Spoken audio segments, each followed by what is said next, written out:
한 주간 잘 지내셨습니까? 지난주에 전해드렸던 말씀 잠깐 정리하고서 이렇게 또 말씀 전하겠습니다. 우리가 계속해서 새로운 용어들도 접하고 웨스트민스터 소리 문답을 진행하다 보니까 생소한 단어들도 있을 수 있습니다. 먼저 태초부터 계획하신 하나님의 작정, 그것은 뭐와 뭐를 이루어졌다고 했죠? 창조와 섭리로 나타난다고 말씀드렸습니다. 아주 기억력 좋으시고 지혜로우십니다.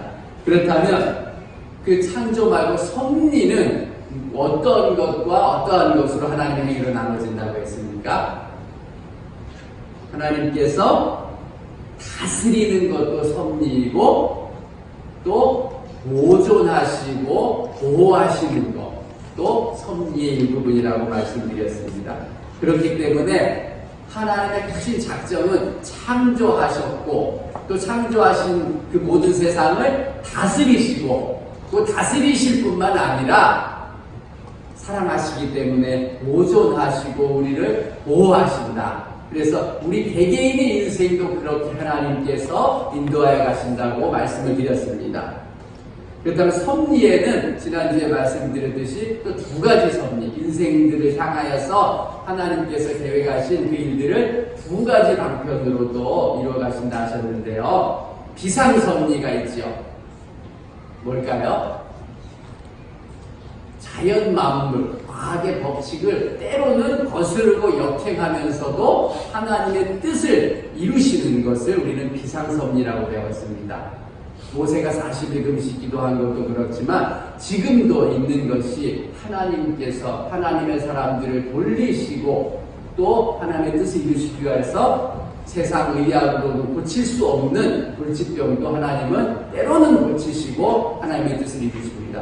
모든 사람이 그렇게 불치병에서 나아야만 하나님의 뜻이라는 것은 아닙니다. 그러나 하나님은 그렇게도 역사 지금도 하신다는 것입니다. 또 통상섭리, 자연과 만물의 법칙들 하나도 거스르지 아니하고 우연히 일어난 것처럼 또 내가 결정하고 내가 살아가는 것처럼 하시지만 하나님께서 그 모든 것 계획하시고 인도하셔서 우리를 지키시고 보호하시는 것을 우리가 통상섭리라고 말씀드렸습니다. 예를 들면 오늘따라 출근해야 되는데 차가 시동이 안 걸리고 고장이 나서 하는 수 없이 빨리 뛰어나가서 버스를 탔는데 오랜만에 만났던 예전 동창을 만났고 그렇게 반가이 인사하고 살다가 그 친구를 통하여서 교회 같이 나가게 되고 또 하나님의 뜻을 이루면 이것은 아무것도 역행하지 않고 내가 만났고 내가 결정했고 내가 그 친구랑 사귀어오면서 하나님 앞에 나간 것 같지만 그 모든 것 지혜로우신 하나님께서 계획하시고 인도하신 것이다 라는 것, 우리가 삶을 되돌아보면 알 수 있다고 말씀드렸습니다. 오늘은 우리 인생들을 향하신 하나님의 언약, 행위 언약에 대해서 우리가 살펴보겠습니다. 창조주이신 하나님께서 우리 인생들과 맺어주신 언약이 오늘 행위 언약이라는 부분이고, 다른 말로 창조 언약, 또 생명 언약이라는 말로도 그렇게 쓰일 수 있습니다. 말씀을 시작하겠습니다. 먼저 다들 자녀분들을 키워보셨고 또 자녀의 입장에서 커왔기 때문에 아마 이런 비슷한 경험들 공감하셨을 겁니다. 저는 29년 전의 얘기입니다. 제가 중학교 다닐 때인데요. 그 당시 아이들 모두가 그랬지만 중학교 다니는 남자아이들의 로망은 좋은 자전거를 소유하는 겁니다. 산악용 자전거, 지금은 흔하지만 MTB 자전거, 그 좋은 자전거를 기아 달린 자전거를 갖는 거였는데요. 반에서 자전거를, 멋진 자전거를 타고 오는 한 명, 두 명 아이들을 보면 야, 나도 저런 자전거 타고 다니고 싶다라는 마음 아주 강렬했습니다. 그래서 갖고 싶었죠. 그래서 아버지께 자전거를 사달라고 했습니다. 아무 자전거나 바퀴 달려서 굴러가는 자전거가 아니라 제 마음에 꼭 드는 자전거가 있었습니다. 뭐냐 하면 당시, 지금은 별로 유명하지 않았지만 그 당시, 한 30년 전 당시에는 포렉스 자전거 하면 굉장히 좋았습니다. 3땡땡 자전거와는 비교할 수 없이 고가의 자전거로 이렇게 인식되었고요. 당시에 기어가 15단짜리가 나왔습니다. 우리 남자 집사님들은 저 연배가 비슷하거나 좀 위에 계신 분들은 그 기어가 뭘 의미하는지 아십니다. 지금은 너무 흔하지만 당시에 기아 15단짜리 자전거가 나왔다는 것은 아주 획기적입니다. 그래서 너무 갖고 싶었는데요. 가격이 만만치 않았습니다. 당시 가격으로 정확히 기억하기 19만 5천 원이었습니다. 뭐 5천 원은 왜 붙였는지 모르겠는데요. 정가가 19만 5천 원이었습니다. 30년 전에 19만 5천 원이면은 지금으로 환산하면 굉장히 비싼 겁니다. 지금은 중국에서 저가 자전거가 많이 들어와서 아직도 그 정도 가격인 자전거를 살 수도 있는데 그 당시에는 굉장히 고가였습니다. 그래서 저도 양심이 있어서 무조건 조른다고 될 것도 아니고 미안한 마음에 아버지께 그냥 사달라고 하진 않고 나름대로 조건을 걸었습니다. 뭐였을까요? 공부 열심히 해서 성적 올리겠다 이렇게 약속을 드리고서 그렇게 시험을 봤습니다. 어떻게 됐을까요? 올랐죠. 그래서 아주 당당하게 내 거 맡겨놓은 거 달라고 하는 것 마냥 아버지 모시고 가서 그 비싼 자전거를 사서 타고 왔습니다. 그렇게 저는 꿈에 그리던 기아 15단짜리 MTB 자전거를 가지게 되었습니다. 이런 비슷한 경험 저뿐만이 아니라 여러분들도 해오셨을 거고 여러분들 자녀에게 이러한 이유로 선물해 주신 적 있을 것입니다. 있으시죠? 그런데 가만히 한번 생각해 보겠습니다. 이런 조건과 상황들, 제가 이렇게 조건을 걸고 만든 상황들로 인해서 제가 그 자전거를 받았잖아요. 이런 자격이 원래 있을까요? 이게 맞는 걸까요? 아니, 부모님이 많이 생각해보면 낳아주시고 열심히 일해서 길러주셨으면 자녀들 입장에서 열심히 공부하고 성적을 올리는 게 마땅한 일 아닐까요? 그런데 그게 뭐 대단한 거라고 떨어졌던 성적 올리면서 사달라고 하면서 또 그런지 모르겠습니다. 여러분들도 이런저런 이유로 많은 금전적인 것이나 선물을 뜯겨오신 적도 있을 겁니다. 졸업한다, 입학한다, 또 생일이다. 이래서 많이 자녀들에게 선물 사준 적이 있는 것입니다. 오히려 부모님이 그렇게 열심히 일해서 뒷바라지 해주시는데 공부를 지지리도 못해서 성적이 떨어지면 그게 오히려 죄 짓는 것 아닐까요? 그리고 졸업을 하면 마땅히 우리 자녀들 또 선물 사달라고 합니다. 그리고 때로는 고가의 스마트폰 당당하게 요구합니다. 저 초등학교 졸업했습니다. 중학교 졸업했습니다. 라고 하면서 당당하게 요구하죠. 그런데 무사히 졸업할 수 있도록 뒷바라지 해주시고 먹여주시고 입혀주신 그 부모님의 은혜에 오히려 감사해서 부모님께 감사의 선물을 드리는 게 오히려 더 이치에 맞는 것 아닐까 한번 생각해 봐야 할 것입니다. 또 생일 선물이 있습니다. 당연히 받아들이죠. 지금도 그렇습니다. 생일 선물. 부모님 앞에 아이들은 생일 선물은 아주 감탄하다시피 정해놓고 뺏어가는 종류의 그런 선물입니다. 그런데 그 생일은 내가 선물을 받아야 되는 게 아니라 오히려 나를 낳아주시고 길러주신 부모님 앞에 감사하는 날이어야 되지 않을까요? 그게 맞는 게 아닐까요? 그런데 왜 이 모든 상황, 성적을 올리든 졸업을 하든 입학을 하든 생일이 되든 우리는 그렇게 선물을 당당하게 받아 누리고 부모님은 우리에게 선물을 우리가 요구할 때 그렇게 사주십니다. 대체 어떠한 행위에 근거하고 이 권리도 의무도 아닌 이 모든 상황이 왜 일어나는 것일까요? 뭐에 근거할까요? 다른 게 아니라 그저 부모님이 자녀들을 사랑하기 때문에 주고 싶은 마음이라서 그냥 말도 안 되는 이유로 주시고 싶은 겁니다. 틀렸습니까? 아니죠. 맞죠?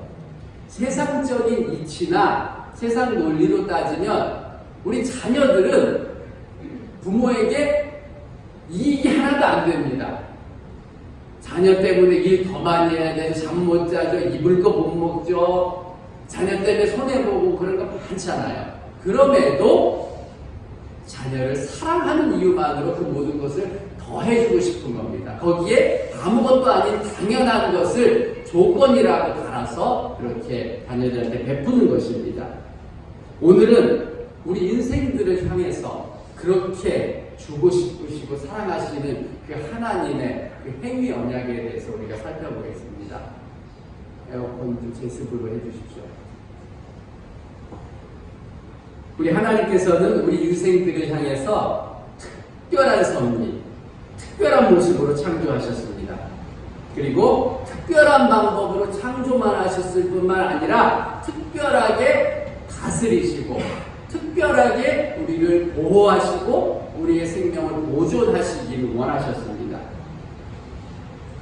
그 하나님의 사랑 한번 살펴볼 텐데요. 우리 다들 웨스트민스터 소요리 문답서 가지고 다니시나요? 잘? 12번째 질문입니다. 한번 살펴보겠습니다. 12번째 질문.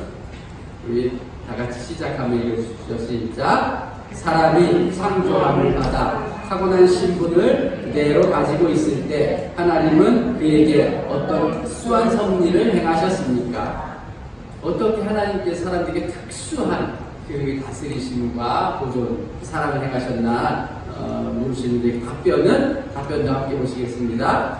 하나님의 사람을 창조하셨을 때 완전한 순종을 조건으로 그와 더불어 생명 언약을 세우시며 선악과를 먹지 말도록 금하셨고 먹으면 죽음의 고통이 있을 것이라고 하셨습니다. 생명 언약, 생명을 주시겠다고 약속하시고 선악과를 허락하셨다라고 말씀합니다. 우리 모두는 누군가에게 특별한 존재로 인식되기를 바라고 원합니다. 그런데 그 마음 하나님께서 우리에게 주신 겁니다. 하나님이 우리를 그렇게 특별하게 만드셨고 특별하게 대하셨습니다. 우리 특별한 이 사람 먼저 살펴보기 전에 우리가 어떻게 특별하게 창조되었는지를 살펴보겠습니다. 저녁 예배를 꾸준히 참석하신 분들은 언뜻 들으신 부분이 있습니다. 우리 친구들 떠들어온 거 아니죠? 잘 들어야 돼요.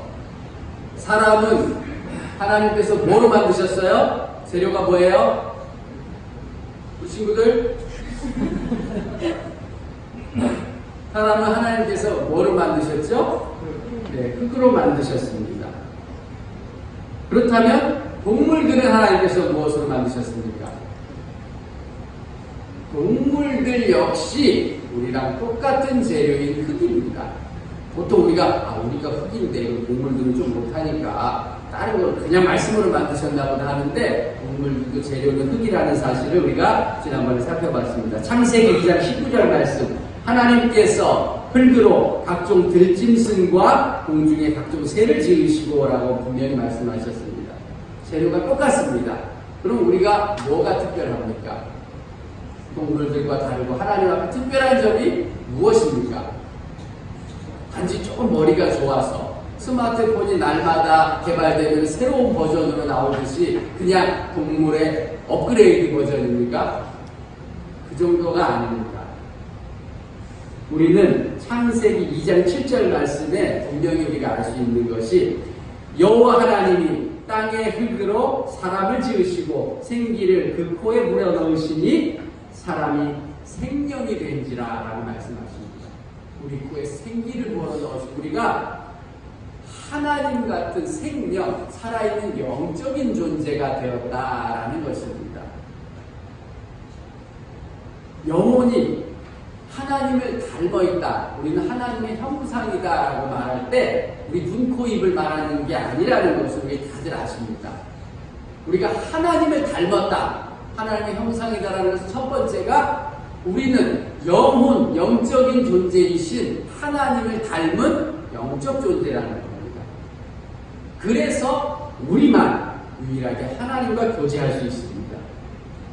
이렇게 하나님께서 우리를 교제하시기 위해서 특별하게 우리를 하나님 닮은 영적인 존재로 만들어 주셨다라는 것입니다. 재료만 같은 게 중요한 게 아니라 어떠한 존재로 살아가느냐가 중요합니다.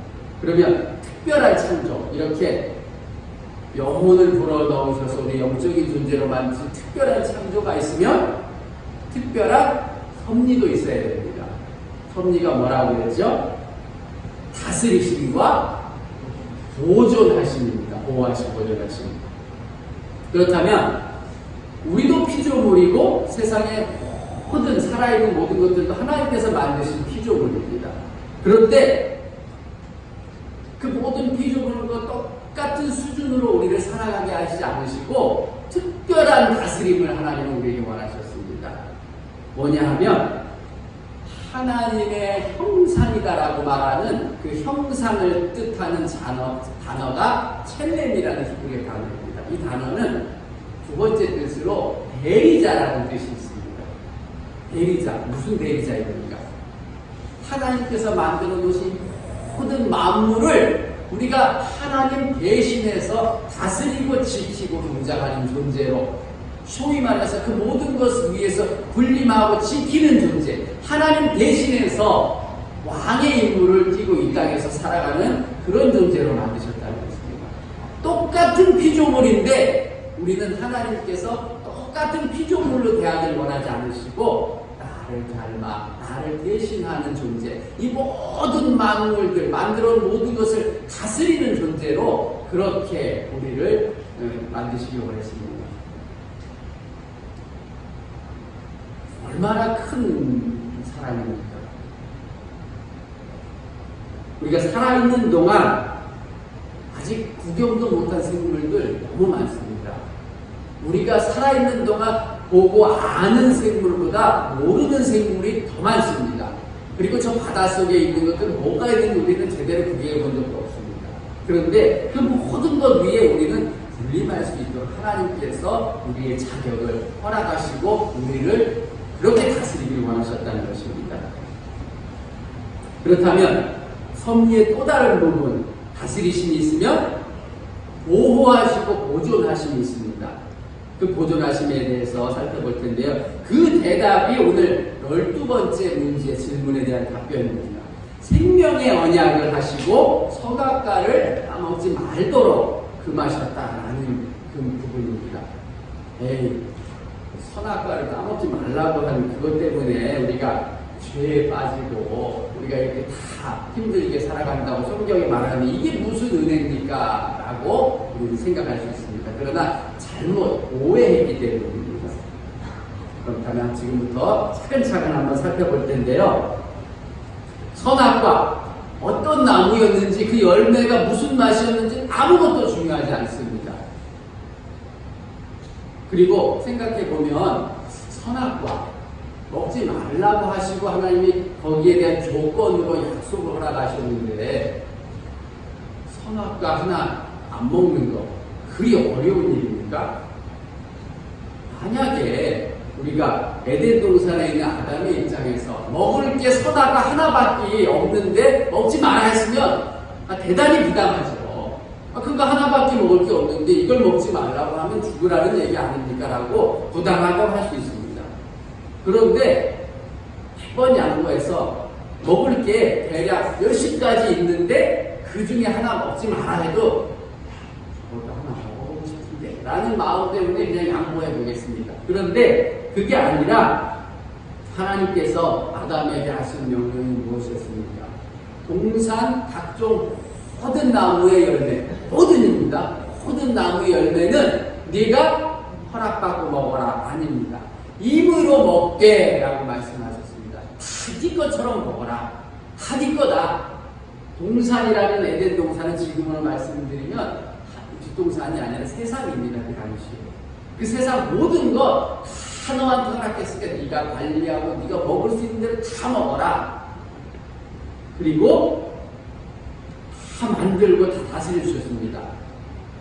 내가 만든 거 하나 없이 다 내 거 아닌데 나한테 하나님이 다 주시고 네가 관리하고 네가 먹고 싶은 대로 다 먹어라 하셨는데 그까지 선악과 하나 안 먹는 거 그렇게 큰 일입니까? 꼭 먹어야만 했습니까? 꼭 그래야만 했습니까? 그렇다면 항상 중앙에나 두시지 마시지.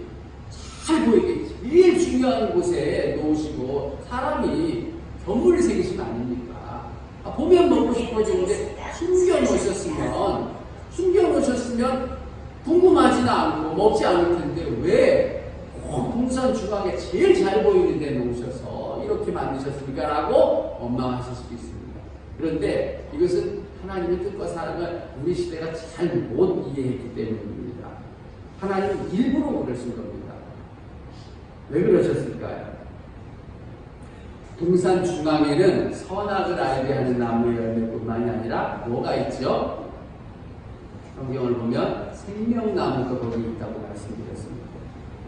이 생명나무가 뭔지는 정확하게 알 수 없지만 요한계시록을 보면 만국을 치료하는 열매가 나옵니다. 그것으로 봤을 때 이 생명나무의 열매는 우리를 영생할 수 있도록 때로는 아프거나 힘들거나 병에 걸렸을 때 하나님께서 우리에게 허락하시고 먹여주셨던 그 열매로 볼 수 있습니다. 동산 중앙에서 그 생명나무를 먹으면서 우리는 그렇게 영생할 수 있었던 존재인데 그렇다면 이 의미가 뭔지 한번 정확하게 한번 쉽게 살펴보겠습니다. 우리 교회 옆에 우리 교회가 처음 브리핑 될 때 천안성교에서 브리핑 될 때 이 펜스가 없었습니다. 이 땅이 주차할 수 있는 공간이었고 좋아 보였습니다. 그런데 막상 우리가 와보니까 펜스가 쳐져 있었죠. 그것을 통해서 우리가 알 수 있는 게 있습니다. 뭡니까? 이 펜스가 딱 쳐짐으로 인해서 정확히 알 수 있는 게 뭐였습니까? 그렇죠. 이 땅 남의 거네. 우리 건 줄 알았는데 남의 거네를 분명히 알았습니다. 그리고 또 알 수 있는 것이 남의 거라고 하더라도 주인이 허락하면 쓸 수 있고 허락하지 않으면 못 쓰는 거라는 걸 이제 우리가 분명히 시켰죠. 그것을 몰랐다면 저는 처음부터 알았겠지만 성도님들 그것을 모르고 처음부터 차를 대고 이렇게 계속 살았다면 마치 우리 땅인 줄 아셨을 수도 있고 이게 빌려서 쓰는 게 건지 아닌지도 모르고 그렇게 그냥 내 것처럼 지내셨을 수 있습니다. 이 땅도 사용하려면 주인의 허락이 있어야 됩니다. 그렇다면 모든 세상, 그 당시 세상을 다스리고 또 마음대로 관리하고 먹을 수 있었던 아담에게 가장 잘 보이는 곳에 나무 하나를 심어 놓으시고 그 나무 열매를 먹지 마라 하신 그 하나님의 이유가 뭐겠습니까? 순종입니다. 너 이거 다 네가 관리하고 네 마음대로 하니까 네가 최고인 것 같고 네가 제일인 것 같지. 그런데 하나 잊지 말아야 될 게 있다. 똑같은 피조물인데 나 때문에 네가 이 자리에 있는 거다. 나를 기억해야 된다. 네가 잘나서가 아니라 너에게 모든 것을 이렇게 허락한 나 하나님이 있다는 것을 이 나무 열매 이걸 금한 분이 바로 하나님이라는 것을 절대로 잊지 말고 살아라. 네가 모든 것을 다스릴 수 있는 건 네가 너를 사랑하고 창조한 내가 있기 때문이다라는 것 알게 하시기 위한 것입니다. 그래서 생명나무를 열매를 때로는 아플 때 먹으면서 그 나무를 쳐다보고 내가 이렇게 영원히 살 수 있고 건강하게 살 수 있고 이 모든 것을 먹고 또 누릴 수 있는 것 이 나무를 먹지 이 나무의 열매 먹지 말라고 하신 하나님이 계시구나 그러니까 아는 겁니다. 여러분 1인지하 만인지상이라는 표현이 있죠. 총리나 영의정 이런 사람들에게 쓸 수 있는 말입니다. 모든 사람 위에 군림하는 것 같지만 한 사람은 주의해야 합니다. 한 사람 밑에 있는 사람이죠. 그렇다면 그 1인지하 만인지상에 있는 존재 그 사람들은 그 위에 한 사람만 없어지면 최고가 됩니까? 아닙니다. 그 한 사람이 있기 때문에 그 자리에 있는 겁니다. 그 사람이 없으면 최고가 될 것 같지만 아무것도 아닌 자리로 떨어지는 게 1인지하, 2인지상의 자리입니다. 정권이 바뀌면 제일 먼저 갈아치우는 게 총리이고 영의정입니다. 우리가 우리다울 수 있고 만물의 영장이라고 우리 입으로 말하고 모든 것을 다스릴 수 있는 건 하나님이 계시기 때문에 우리가 그럴 수 있는 거지. 하나님 없으면 우리는 아무것도 아닌 똑같은 피조물, 다른 동물들보다 힘도 약한 피조물 중에 하나입니다. 지혜? 지금에 와서 과학이 발달했으니 지혜를 논할 수 있지만 옛날 고대 사회 때 이렇게 하나님이 우리에게 자격을 허락하지 않았으면 우리 원숭이한테도 집니다. 여담인데요. 130kg 나가는 스모 선수랑 50kg 나가는 암컷 오랑우탕이랑 줄다리기랑 누가 이길까요? 게임이 안 됩니다. 암컷 50kg 나가는 오랑우탕이 한 손으로 당겨도 그 130kg 나가는 스모 선수가 날아갑니다. 영상 나중에 궁금하면 제가 보여드리겠습니다. 이렇게 사람이란 존재 힘없고 나약한 존재입니다. 하나님 아니면 아무것도 아닌 존재입니다. 이렇게 우리에게, 우리 약한 우리에게 하나님께서 특별하게 창조하시고 특별하게 우리를 자격을 주셔서 다스리시고 거기에 더 얼마나 사랑하셨는지 영원히 살 수 있도록 영생을 허락하시기 위해서 말도 안 되는 조건, 너 나 하나님인 줄 알지? 나를 하나님으로 잘 섬겨라. 그러면 영생을 허락해 줄게 라는 너무 당연한 조건을 허락하신 게 바로 선악과입니다. 원래 계약이라는 거, 생명 언약이라고 하죠. 계약은 서로 이익이 있을 때 이루어지는 게 계약입니다. 근데 하나님께 무슨 이익이 있습니까? 우리가 하나님을 하나님으로 섬기는 게 하나님께 무슨 이익이 있습니까? 우리가 하나님이라고 인정하지 않으면 하나님이 아니십니까? 아니죠. 마땅히 당연히 해야 할 건데도 그 마땅한 조건, 우리가 마치 너 졸업하면 내가 선물 사줄게, 성적 올리면 선물 사줄게, 생일 되면 선물 사줄게 라는 것처럼 너 나 하나님으로 잊지 않고 살아가면 너에게 영원한 생명을 허락하겠다 라고 말씀하시고 이게 선악과입니다. 아직도 이 선악과가 백설공주에 나오는 독사과처럼 먹으면 우리를 죽게 하는 것 같나요? 아니죠. 우리를 향하신 한없이 크신 그 하나님의 사랑이 담긴 약속의 선물입니다. 여러분들 생일 선물 받는다는 것 정확한 의미가 뭡니까? 너 생일 잘 기억하면 아빠가 생일 선물 사줄게. 무슨 의미입니까? 너 생일 기억 못하면 안 사줘도 되긴 되겠죠. 자기가 스스로 기억을 못하는데. 근데 생일 단지 날짜만 기억해야 되는 겁니까? 아니죠. 그 생일, 내가 태어난 날짜, 내 생일을 통해서 뭘 알아야 됩니까? 내가 태어났구나. 부모님이 날 낳아주셨구나. 나를 힘들게 낳아주셨구나. 그 나를 알으라는 겁니다. 그러면 당연한 건데도 부모님들이 생일 선물 사주시죠. 나를 낳아주신 부모님이 계시다는 거, 나를 힘들게 낳아주신 부모님의 고통이 있었다는 거, 이거 아는 게 대단히, 이걸 알려주는 부모가 대단히 잘하는 부모입니까? 아니면 이것도 모르게 살아가게 하는 부모가 잘못하는 겁니까? 이 사실도 모르게 그냥 키우는 부모가 잘못된 거죠. 누가 비난할 수 있습니까? 이거?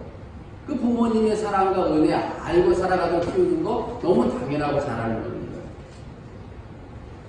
선악과 역시 그 모든 것, 내가 만든 거 하나도 없는데 다 왕처럼 누리면서 다스리면서 살아가게 하셨습니다.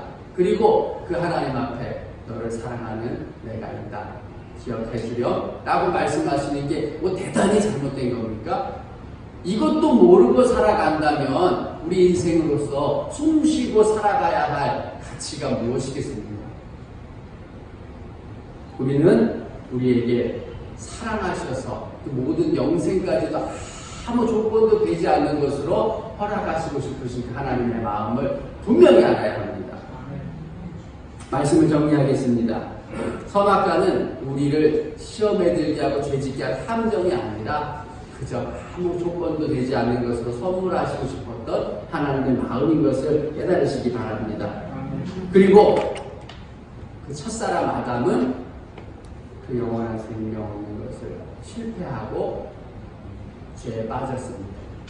그러면 그래, 니들 잘못이다, 저도 못 먹냐라고 할 수도 있지만 우리를 사랑하시는 하나님께서는 포기하지 않으시고 자격 없고 가치 없는 우리에게 그렇게도 영생을 허락하시고 싶으셔서 누구를 보내셨습니까? 우리 예수님을 우리 대신 십자가에 돌아가게 하시고 다시 주인으로 고백하렴. 예수님은 주님으로 고백한다는 것은 내 주인으로 고백한다는 겁니다. 내 인생에 주인이 있다는 거 이제 알고 돌아오면 내가 첫사람 아담에게 주지 못했던 거 너희들에게 영생을 허락하겠다라고 이루신 것이 십자가 사랑입니다. 이런 은혜, 이런 사랑, 이러한 하나님의 성실하심 가운데 우리가 지금 여기에 서 있는 것입니다. 여러분, 영원한 생명, 영원한 천국 가장 귀한 겁니다. 이 세상 어떤 것을 주고도 바꿀 수 없는 겁니다. 눈에 보이지 않아서 그냥 그런가 보다 할 수 있지만 이 세상, 온 세상을 줘도 바꿀 수 없는 겁니다. 진시 황제가 그렇게 찾아다니면서 죽지 않으려고 불로장생초를 찾아도 그런 건 없죠. 주님 안에만 있기 때문에 하지 못했던 것, 돈과 금은보와 권력으로 찾을 수 없는 게 영생입니다. 여기 김갑진 집사님 계신데요. 그저께 모친 상을 당하셨습니다. 그런데 이 집사님 기도 제목이 오랜 동안 불교에 몸담으셨던 부모님이 하나님 앞에 인도되어지고 천국 가는 기도 제목이셨습니다. 성실하신 하나님께서 그 기도 제목 그대로 이루어주셨습니다. 마치 준비해 놓으신 것처럼 그 입술로 주님 앞에 고백하게 하시고 그 병상 가운데서도 가장 힘들고 고통스럽다는 췌장암을 투경하시면서도 하나님께서 아프지 않게 보호하시고 지키시고 그렇게 데려가셨습니다. 그리고 제일 특별한 선물, 얼마나 엄마가 보고 싶으시겠습니까? 근데 끝이 아니라 이제 우리도 잠시 잠깐 보면 그 부모님을 천국에 가서 뵐 수 있다는 겁니다. 이게 얼마나 큰 축복이고 특별한 선물이냐면 세상에 우리가 셀 수 없는 모든 생물들 다 부모 자식의 관계가 있습니다. 모성에는 다 있습니다. 그런데 그 모성애, 그 모자지간은 이 땅에 잠시 살 동안이지 죽으면 모든 것이 끝납니다. 그런데 똑같은 흙으로 만든 우리 피조물만 영원히 다시 살고 영원히 함께 누릴 수 있도록 그 축복을 허락하신 겁니다. 이것을 세상 어떤 것과 바꾸겠습니까? 세상 어떤 권력과 이것을 바꿀 수 있습니까? 가장 귀한 것, 가장 특별한 선물이 우리에게 허락하신 영원한 생명은 그 천국이라는 것을 해마다 감사하시길 바랍니다. 우리 인생들에게만 허락하신 하나님의 특별한 선물입니다. 이 땅에 살아가시면서 금, 은, 보화, 세상의 권력을 구하러 주님께 나오지 마십시오. 우리에게 영생 허락하셨고 아직 영원한 생명을 얻지 못한 사람들, 내 형제, 내 자매, 내 가족, 내 부모에게 그 영원한 생명을 주시기를 허락하시기를 기도하고 노력하는 삶을 사시길 바랍니다. 그것이 가장 귀한 삶이라는 것을 우리가 알면 좋겠습니다. 우리 본문 말씀 다시 한번 살펴보고 마치겠습니다. 신명기 30장 11절부터 14절 말씀. 우리 11절 읽고 14절 읽겠습니다. 11절 시작. 내가 오늘 내게 명령한 이 명령은 내게 어려운 것도 아니고 먼 것도 아니라 14절 말씀입니다. 오직 그 말씀이 내게 너무 가까워서 내 입에 있으며 내 마음에 있은즉 내가 이를 할 수 있느니라. 할 수 없는 것 우리에게 허락하시고서 영생을 조건으로 다신 거 아닙니다. 누구나 다 할 수 있고 누구나 다 예수님 앞에 무릎 꿇고 이름 부를 수 있습니다. 마땅히 해야 하는 겁니다. 로마서 10장 10절 사람이 마음으로 믿어 의에 이르고 입으로 시인하여 구원에 이릅니다. 얼마나 당연하고 쉽습니까? 이 가장 특별한 선물, 우리를 가장 귀하게 여기시고 우리를 사랑하신 가장 특별한 선물 누리면서 이 말씀과 이 은혜 전하며 살아가며 날마다 하나님 앞에 감사하며 살아가시는 저와 우리 라만다운 성교회 성도님들 되시기를 주님의 이름으로 축복합니다. 우리 아까 불렀던 찬양들